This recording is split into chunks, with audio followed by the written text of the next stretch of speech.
রোদে শুকানোর ঝামেলা ছাড়াই সংরক্ষণ করতে পারবেন। দিয়ে দিচ্ছি লবণ আর দিচ্ছি হলুদ গুঁড়া, 1 কাপ সরিষার তেল, 1.5 টেবিল চামচ রসুন, দিয়ে দিচ্ছি একটা তেজপাতা, এর সাথে চটকে রাখা সেই জলপাইগুলো আমি দিয়ে দিব। দিচ্ছি চিনি 2 কাপ,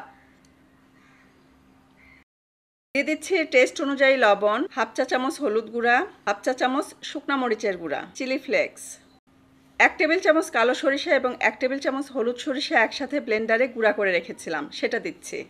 আর দিচ্ছি বিট লবণ, ভেজে নিব।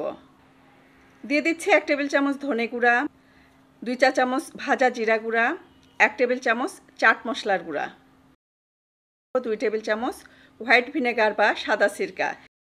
যখন তেলের ভিতর আচারটা রেখে দিবেন, আচার বেশি পরিমাণে তেলটা অ্যাবজর্ব করবে, তখন আর মুঠি করা যাবে না।